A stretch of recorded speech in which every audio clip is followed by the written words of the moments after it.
सायंकाल का समय था। एक राजा अपने महल की छत पर टहल रहा था। अचानक उसकी दृष्टि नीचे बाजार में टहलते एक संत पर पड़ी।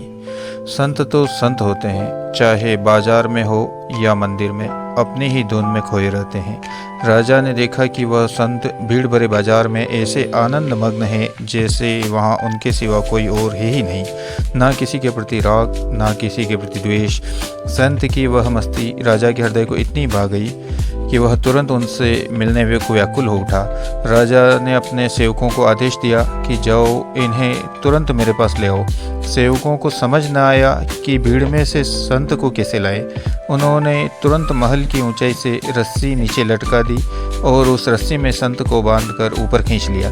कुछ ही क्षणों में संत राजा के सामने खड़े थे। राजा ने उनसे क्षमा मांगी। आपको इस प्रकार लाने का कष्ट हुआ, कृपया मुझे क्षमा करें। संत ने सहज भाव से कहा, कोई बात नहीं राजन, पर बताइए इतनी शीघ्रता क्यों हुई कि रस्सी में खींचकर बुलाना पड़ा। राजा ने कहा कि एक प्रश्न का उत्तर पाने के लिए मैं इतना बेचैन हो गया कि धैर्य नहीं रख सका। मुझे लगता है इस प्रश्न का उत्तर केवल आप ही दे सकते हैं, कृपया मार्ग दिखाएं। संत मुस्कुराए और बोले, अच्छा तो प्रश्न क्या है। राजा ने कहा कि मेरा यह प्रश्न है कि भगवान जल्दी कैसे मिले, मैं उनसे शीघ्र कैसे मिल सकता हूँ। संत बोले, राजन इस प्रश्न का उत्तर तो आपके भीतर ही छिपा है।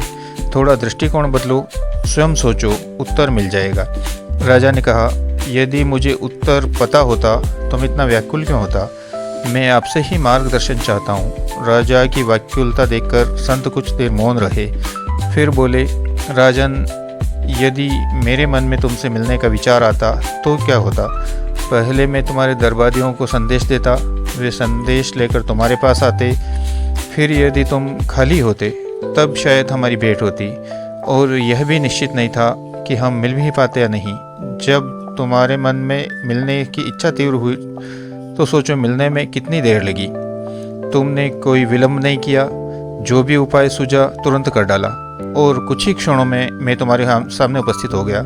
इसी प्रकार यदि भगवान को पाने के लिए तुम्हारे मन में इतनी ही व्याकुलता हो जाए तो भगवान भी देर नहीं करेंगे, वे तुरंत तुम्हारे सामने उपस्थित हो जाएंगे। राजा ने पूछा, परंतु भगवान के मन में हमसे मिलने की इच्छा क्यों उत्पन्न होगी। संत ने उत्तर दिया, तुम्हारे मन में मुझसे मिलने की इच्छा क्यों उत्पन्न हुई। राजा बोला, क्योंकि मैंने आपको देखा, आपकी मस्तता, आपकी तल्लीनता देखकर मैं इतना प्रभावित हुआ कि मेरे मन में विचार आया कि मुझे अब इनसे मिलना है। संत ने मुस्कुराकर कहा, यही उपाय है भगवान को पाने का। ऐसे ही तुम अपनी सारी सृष्टि की सारी धूम सिर्फ भगवान पर लगा दो, दुनिया को मत देखो। जब तुम इसी अवस्था में पहुंचोगे कि भगवान के बिना रहना कठिन हो जाए, तब भगवान के मन में तुमसे मिलने की इच्छा स्वयं उत्पन्न होगी और वे स्वयं तुम्हारे पास आ जाएंगे। राजन, सच्ची लगन, निष्ठा और एकाग्रता के साथ जब कोई व्यक्ति किसी उद्देश्य में लग जाता है तो उसे प्राप्त करने में सफल हो ही जाता है, चाहे वह उद्देश्य सांसारिक हो या आध्यात्मिक।